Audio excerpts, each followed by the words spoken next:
네, 이틀 연속에 반등에 도전하는 오늘장입니다. 어떤 재료들 나와 있을까요? 네, 모닝뉴스 준비해봤는데요. 첫 번째로 살펴볼 소식은 바로 거리두기 완화입니다. 방역체계 전환을 논의하기 위한 일상회복지원회가 닻을 올렸는데요. 방역당국과 전문가들의 의견을 종합하면 단계적인 일상회복은 이르면 11월 4일, 늦어도 11월 8일부터 9일에는 들어갈 것 같습니다. 방역체계를 전환하기 위한 징검다리 격이라고 볼 수가 있겠고요. 18일부터 당장 적용이 될 마지막 사회적 거리두기 조정안에는 수도권 사적 모임을 접종 완료자 포함을 해서 8명까지는 포함하는 방안이 허용하는 방안이 유력한 것으로 알려지고 있습니다. 식당과 카페 이용하시는 분들도 시간 제한 때문에 약간 어려움들 많이 느끼셨을 텐데요. 밤 12시까지 연장하는 방안도 검토 중인 것으로 알려졌습니다. 단계적인 일상회복이 시행이 되면은 획일적인 모임 인원 제한이나 영업시간 제한 또한 폐지가 될 것으로 보고 있고요. 유흥업소 등 감염 위험이 큰 고위험 시설 등에는 백신 패스제를 도입할 것으로 확인되고 있습니다.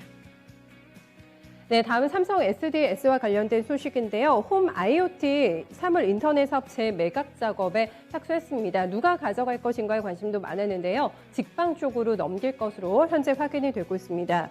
삼성 SDS는 솔루션 사업부 산하의 홈 IoT 사업팀 임직원들을 모아놓고 매각 내용과 진행 상황 등을 구체적으로 설명한 것으로 보도상 전해주고 있고요. 홈 IoT 사업 같은 경우에는 B2B 사업 위주인 삼성 SDI가 유일하게 진행하고 있는 B2C 사업으로 볼 수가 있겠습니다. 다만 매각 작업은 아직 초기 단계이기 때문에 구체적인 매각 가격이나 시점에 대해서는 알려지지 않고 있는 상태고요.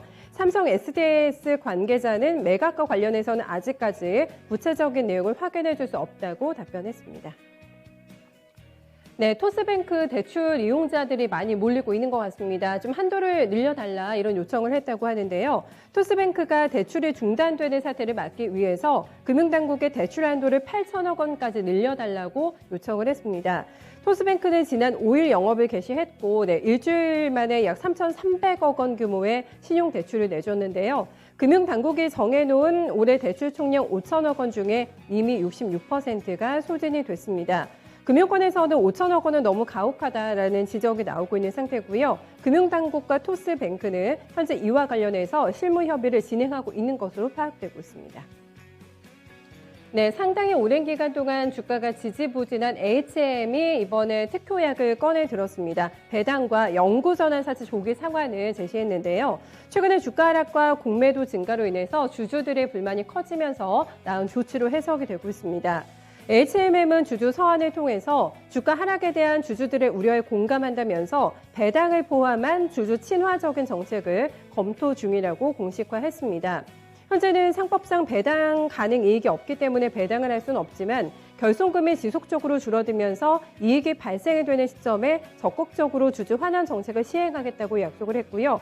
연구체에 대한 입장도 밝혔습니다. 내년에 스텝업이 도래하는 연구체에 대해서는 조기 상환 청구권 행사를 검토하고 있다고 언급했습니다. 네, 다음은 뉴페이스 종목입니다. 지하이텍 이제 코스닥에 상장이 될 텐데요. 일반 공모주 청약이 이틀 동안 어제까지 진행이 됐고요. 2,968대 1의 경쟁률 기록했습니다. 증거금은 거의 17조 가까이 몰렸는데요. 지하이텍은 지난 6일 기관 투자자를 대상으로 해서 수요 예측에서도 2,068대 1의 높은 경쟁률을 보이게 되면서 관심을 끈 바가 있습니다.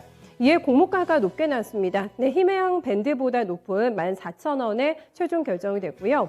지하이텍 같은 경우에는 2차 전지와 수소 전지를 코팅하는 슬롯 다이아를 생산하는 업체로 보실 수가 있겠습니다. 주요 고객사는 SK이노베이션이나 LG에너지솔루션, 삼성 디스플레이 등이 있고요. 오는 21일 코스닥 시장에 상장이 될 예정입니다. 다음은 어제 시간 외에서 많이 움직였던 종목들, 대신정보통신이나 SDN 상한가에서 마감이 됐는데요. 여론조사 업체 갤럽에서는 성인 남녀 1,006명을 대상으로 설문조사를 한 결과 유승민 전 의원이 20%에 가까운 지지율을 기록했다고 밝혔습니다. 2차 컷오프 이후에 지지율이 높아진 거라고 볼 수가 있겠고요. 국민의힘 대통령 선거 후보로 누가 나서는 것이 좋겠냐라고 생각하는 질문에 18.2%가 유 전 의원을 선택했습니다. 이는 전보다 한 5%포인트 올라간 수치라고 볼 수가 있겠는데요. 유승민 테마 관련주도 오늘 전극장에서의 플레이도 확인해 보셔야 되겠습니다. 네, 이렇게 해서 오늘 주요 뉴스들 정리해봤습니다.